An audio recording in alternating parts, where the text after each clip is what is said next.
Bismillahirrahmanirrahim. Assalamu alaikum. Welcome to the MLT education point.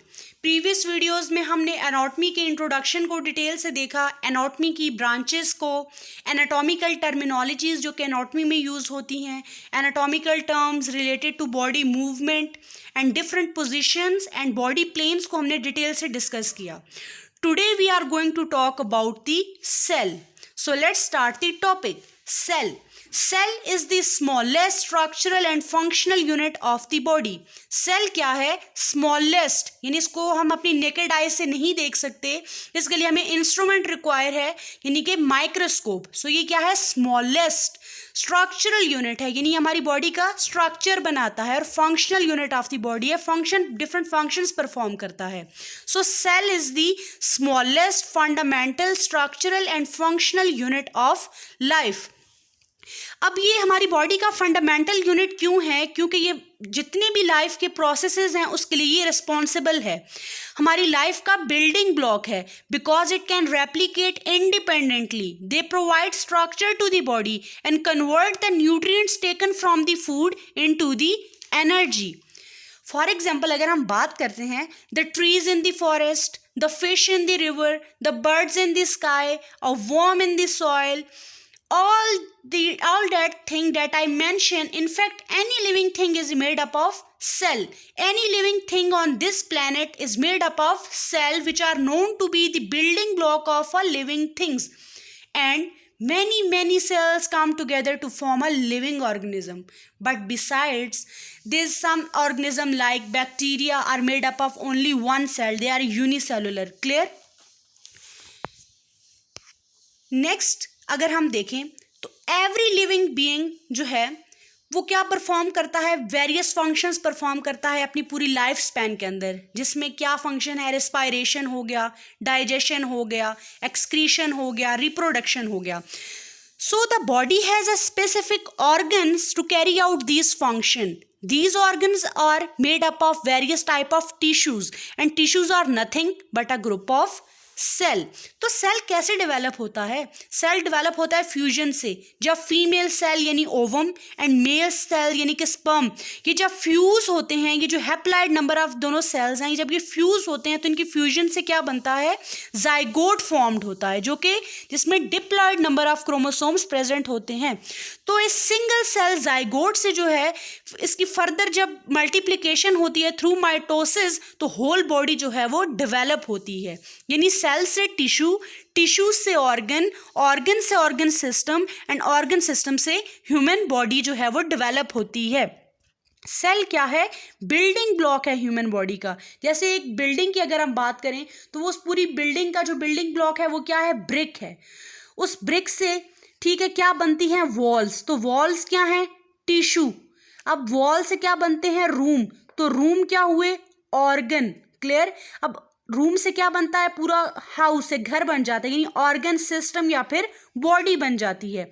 तो cell क्या है? Building block है लाइफ का। क्लियर?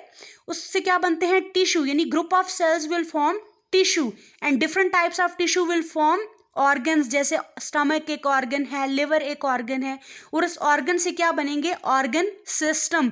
जैसे डाइजेस्टिव सिस्टम हो गया, रिस्पायरेटरी सिस्टम हो गया, नर्वस सिस्टम हो गया, और ये डिफरेंट सिस्टम्स मिलकर क्या बनाएंगे? ह्यूमन बॉडी को डेवलप करेंगे। Next, cell discovery. सेल को जो है डिस्कवर किसने किया?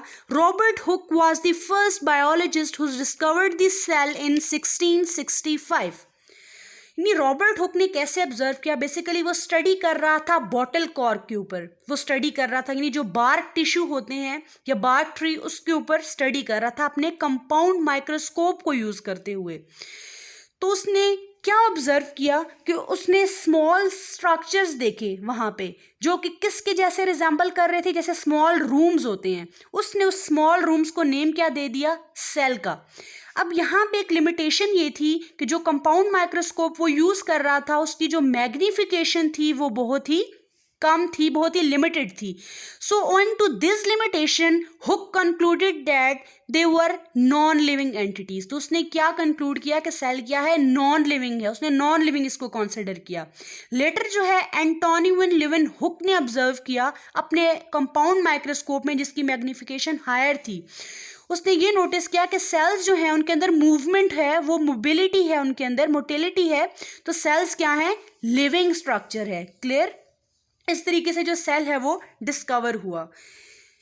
और इसके बाद जो है 1883 में रॉबर्ट ब्राउन, अ स्कॉटिश बोटेनिस्ट, उसने फिर सेल के इनसाइड के स्ट्रक्चर्स को देखा कि न्यूक्लियस प्रेजेंट है, डिफरेंट ऑर्गेनेल्स वगैरह को उसने बाद में स्टडी किया. नाउ सेल क्या है, तो सेल के लिए आप एक बात अपने जहन में रखें कि all cells have three things in common no matter what type of cells they are. First, all cells have a cell membrane, the outer covering of the cell membrane, which separates the inside the cell from its environment. Second thing is cytoplasm, which is a jelly like fluid, and the third thing is the DNA, which is the cell genetic material. तो हर cell के अंदर cell membrane होगी, यानी जो उसकी outer covering है, cytoplasm होगा जो कि एक जेली लाइक फ्लूइड है, और जेनेटिक मटेरियल यानी उसका डीएनए प्रेजेंट होगा. अब अगर हम देखें सेल टाइप्स को, तो there are two broad categories of the cell. The first category is eukaryotic cell. They have organelles which include the nucleus and other special parts. Eukaryotic cells are more advanced complex cells such as those found in the plants and animals. Clear. And the second category is prokaryotic cell. They don't have a nucleus or a membrane enclosed organelles. They do have a genetic material, but it's not contained within a nucleus. So prokaryotic cells are always unicellular organism such as bacteria. तो eukaryotic cells क्या होंगे, जिनमें nucleus होगा और membrane enclosed organelles present होंगे, जबकि prokaryotic cells जो होंगे उनमें न्यूक्लियस और मेम्ब्रेन इनक्लोज्ड ऑर्गेनेल्स प्रेजेंट नहीं होंगे. नेक्स्ट है cell type. On the basis of number of cells an organism can either be unicellular और multicellular. As the word suggest, uni means for one and multi means many. So unicellular organisms are made up of only one cell and multicellular organisms are made up of more than one cell. Unicellular की example है amoeba and multicellular की example है human. Next है shape of cell. Cells are of various shape. Majority of them are round, spherical and elongated. But you know what give a cell its shape? Just like a room gets its shape from its wall, a cell gets its shape from a cell membrane, which is the outer covering of the cell. So talking about the shape of a cell, you know a unicellular organism named amoeba. Amoeba has no definite shape. It is irregular and it keeps changing its shape. On the other hand, the multicellular organism cells are of different shape. For example, this nerve cell, a nerve cell is a long and branch in structure, while the RBC is spherical or concave. Clear? Now next is the size of the cells. Cells are of very tiny in size and are not visible by the naked eye. Hence to view them we use a microscope, which is an instrument that magnifies and enlarges the image of cell. So did you know that a smallest cell is 0.1 to 0.5 micrometer, which is of bacteria, while the largest cell is 170 millimeter into 130 millimeter in size, which is the egg of an ostrich. You must know that the size of the cell is based on the function it performs and not on the size of an organism. Clear? Next is cell theory, old concept and modern concept.